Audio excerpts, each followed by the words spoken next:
What's up, guys, and welcome to the first episode of Daily Upside. I'm your host, Keenan Rivals, and look, the sports cards market is moving at a fast pace. A lot is going on. Cards are going up, cards are going down. And let's be honest, you guys need somebody who's going to provide content every day. So I looked in the mirror and I figured, why not me? All jokes aside, though, this actually started because somebody in my Discord reached out to me and let me know they can no longer continue the subscription. They were like, hey, I got to cancel this. And, like any good customer service representative or business, I'm like, hey, what's going on? Anything that I can do better? We're all about retention, And he's like, hey, look, you're doing great. I just got to go back to work. And I just don't have time to go through all this stuff. The sports cards are a lot. They're tough. They're difficult. I'm still going to be in the game, but I just don't have time to scrub through all this information. And I totally understood. We parted on really good terms. And he really got me thinking, look, there's probably a lot of people who are going through that, who have that similar, mindset. Like, hey, I'm back to work. I'm back to real life. I love sports. I love sports cards, but I just don't have time to go through all of this. And I never really thought about that. Like if somebody would cancel the subscription or if the numbers would go down, I would think oh man, maybe I just didn't do good that week. But I never thought about time. This stuff does take a lot of time to read and to scrub through. So I thought, why not come out with Daily Upside, a segment in addition to the podcast where I just kind of give you some quick recap of what happened yesterday in sports cards. As always, I do have the Patreon. I do have, a premium membership. So if you want kind of a deeper analysis, if you want a look into my portfolio, or you want some just weekly, content that comes, especially to you, then definitely go ahead and sign up for that. We actually have some premium spots open with the $8 tier. That's been sold out for a while. So we have 6 of those left. So definitely might want to check those out. And then we have the $4 spot as well. My computer's going off. I don't know how to stop it. And then we have the $4 spot as well. So the $8 tier is going to get you into the Discord. The $4 tier is going to get you everything else. So yeah, definitely check that out. And for those of you who are, listeners of the podcast, I do want to let you know this is actually on YouTube. So though you can hear this, on Spotify or on Apple Music or Apple Podcasts, it's probably going to be best if you tune into this on YouTube because I am sharing a lot of these things on screen. So that's enough with the intro. We're going to jump right into this and let's see what's happening in sports cards. All right. So first thing I want to get into is a little NBA news. I like to read a lot of these NBA articles. I'm hoping you guys are kind of keeping up what's going on in the NBA as well, because that's going to help determine what you should be buying or what you shouldn't be buying. And this article is from The Athletic. I think you got to sign up for this, but it's talking about how the Nuggets need to remain patient to, kind of continue growing. And, you guys know I'm a big Michael Porter Jr. fan, big Jamal Murray fan, and I'm right with these guys. So, the Nuggets are a team in the West that's a threat. They have a really young core. They're going to be, the team to come up next. Everyone's getting old. Things are going to reshape and reshift. And what this article is talking about is how the Nuggets have the potential to build something much like the Warriors, kind of have that young core. And they're talking about how, with the Warriors, Stephen Curry was a star. And then that helped, Klay Thompson emerge as a star. And same thing here. We got Jokic, who's a star. And now we're kind of seeing Jamal Murray come into his own. He's that point guard. He's crafty. He's probably going to be a better player than Jokic in terms that he just handles the ball. But yeah, and it kind of goes deeper into what they're going to do with Michael Porter Jr. and their offense. So I'm looking at this article and I'm thinking that Michael Porter Jr. is a play. This article, something like this, would help me look into Michael Porter Jr. or look into Jamal Murray a little further to see if they still have some upside. So we are going to get into some cards later. Jamal Murray is going to be one of them. Another article here is talking about the Lakers and how they missed an opportunity with the Heat. Again, just NBA news, but it gets you thinking okay, now it's 2-1. Maybe there's a chance that Bam has to, maybe Bam will come back. Maybe he'll play. Maybe he'll get back to those levels. And, you start looking at cards and you start noticing things like Bam's card yesterday ended for $530 for a PSA 10 silver. If you look at the pop or, completed listings, you'll see this has happened a couple times. So 530 here, 560 here. But if you scroll down, you'll see at one point they were going for $800, another 510 here, 600. So these peaked at about $800 for a little bit. They're in that 850, 900 range. Even if you go to the active listings, you'll see a lot of the buy it nows are actually probably still in that range. So that's an indicator that a lot of people aren't willing to sell lower than 850, which means getting a Bam for 500, if you think he's going to play well, could be a quick flip in terms of doubling your money. Now, I'm still a big fan of the Lakers. I think they're going to win 4-1. They're going to keep up with this gentleman's sweep. So yeah, that's just something to think about, kind of give you some insight on how I think. If you think, Jimmy Butler in Miami can pull it off again, Bam could be a really good play because it doesn't really show well in the completed listings, but a lot of these cards did end in that $700-800 range. So kind of a nice drop, a nice buying opportunity for you guys. Now, in terms of the Lakers, if you go back to this article, there was something, they were saying LeBron had his worst game like in the playoffs. And that's crazy to think about because he had 25, 10, and 8. But it goes to show you that, just looking at the box score isn't the best way to invest. 25, 10, and 8 sounds really good. But if you watch that game, you'll notice his turnovers and just how out of sync the Lakers looked. So definitely, think about that. You do have to watch some basketball or some type of highlights. But despite losing, LeBron's cards did go up a little bit. His select PSA 10 jumped up about $65. I actually own a few of these, so I follow them pretty closely. And look, Select's just an underrated card. Whoever got this probably got a pretty good deal. I think there's about 30 of these circulating. So yeah, it's in his Lakers uniform. It's the first year Lakers card. And a lot of people don't think that matters. But, you can even look at where is it at? But yeah, I do, because look at the Kaboom.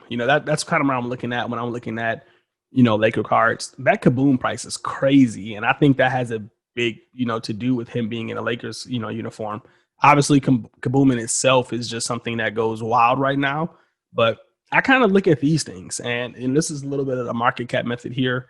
I look at trends of like high-end cards. So I feel like if the Kaboom Laker outfit is like going for a crazy amount, it's just a matter of time before some of the other rare plays go for a crazy amount.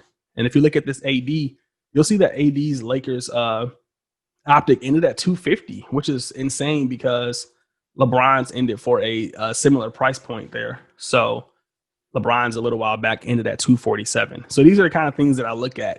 Right now, I think, the market is kind of soft on LeBron because he's playing the Heat. He's not like dunking on everybody. He's obviously not the player that he used to be. But like this shows me that there's some long-term, potential here. So I'm pretty big into these optic cards. I love the photograph, and I think they're a good value right now, man. I really do. If the select is going up, if the Kaboom is going up, if AD's card is going up, then it just makes you think like how long, before the other cards go up. So outside of that, I wanted to show you guys some other inserts. We talked about Kaboom here, and there's some other inserts that you might want to look at if you're kind of into the insert hype. I think, Court King's blank slate is a really good one. If you look at it, it still has like that artwork kind of effect, and it's just super clean. So, some of you guys are really into the comic look of Kaboom, but for me, I'm more into like a minimalistic approach. So I think these are like really beautiful cards.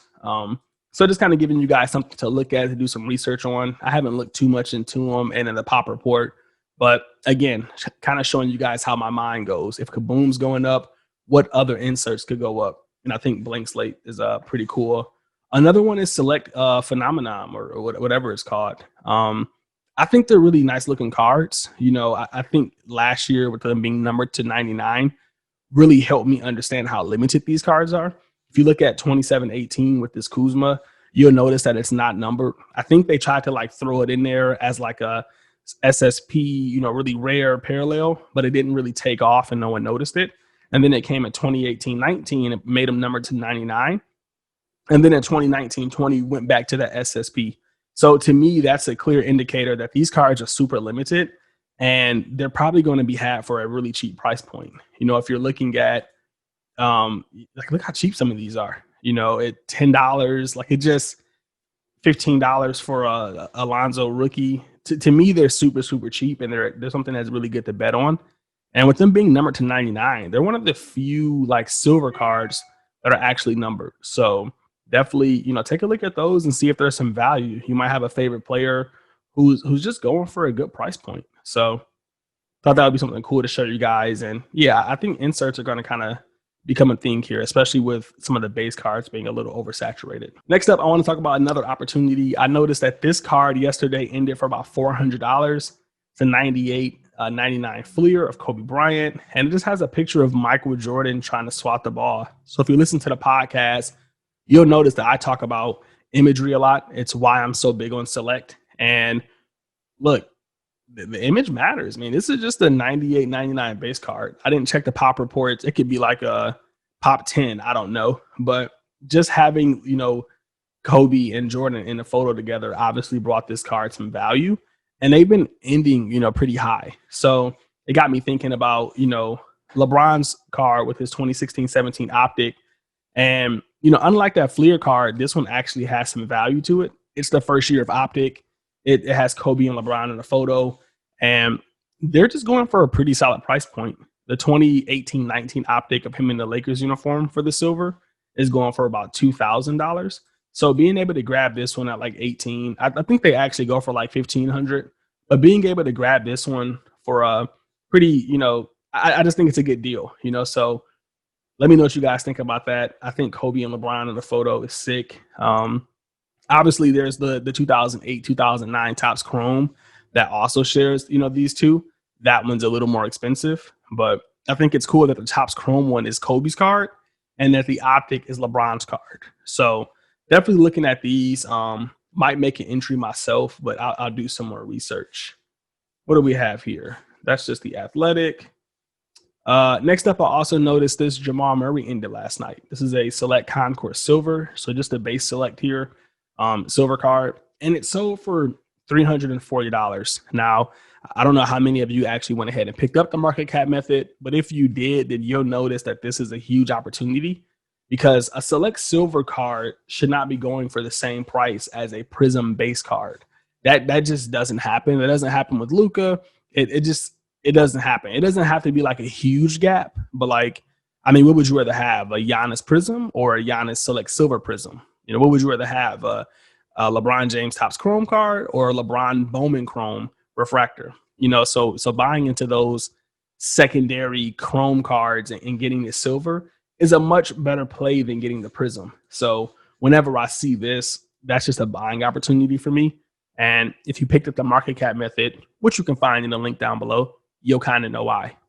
Now, lastly here on the list was just something I thought was fun that I noticed yesterday, and that was Michael Porter Jr.'s Hyper Prism. I never see Hyper Prism PSA 10s. They're always like a 9 with a big ugly line in the middle. And, seeing a PSA 10, I'm like, man, this card looks sick. And it just got me thinking, I tweeted this a little while back, but it got me thinking, what if Hyper Prism was like the actual rare card in Prism? We see how high the Prism silver numbers are. And then we have Hyper Prism, which is not that high and, half the price of a Prism silver. So Michael Jordan Prism silvers go for about $600. And here we have this one for $355.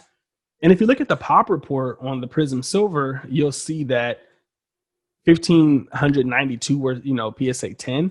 So a pretty high circulation for Michael Porter Jr., who wasn't even playing. So I'm sure a lot of these were submitted late.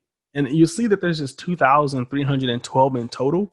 And then you go to the Hyper Prism and you notice 17. And look how many were submitted, 86.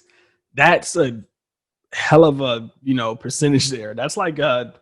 17% of these got a PSA 10. That does not happen in 2020. Everything gets a PSA 10. So it got me thinking, what if Hyper Prism was low key the hyper card to get? And that's across the board. I mean, look at Luka's Hyper Prism. It's probably a little more submitted because he's Luka, but 75 out of 299 got PSA 10. They're limited. And, again, we talk about the market cap method. If you apply that method to these cards, then you'll be able to see that they're probably a play. I'm not saying they're going to be worth more than silver. I don't know. I'm just saying that's a crazy low number. Crazy low. So just something to think about. But yeah, guys, that's it for today's episode. I'll be back tomorrow. Let me know what you think about this setup. Do you kind of like it? Do you think this is informative? I'll try and speak slower, next time. And as we move forward, I'll really fine tune this. Don't forget to check out the Patreon to sign up. Every dollar counts, guys. It really helps. We're going to be giving some giveaways soon. as soon as we start, doing a little bit better here within the Patreon. So yeah, check it out, subscribe, follow me on Twitter because I'm a lot more active there than Instagram right now. And I'll catch you guys in the next one. Happy investing.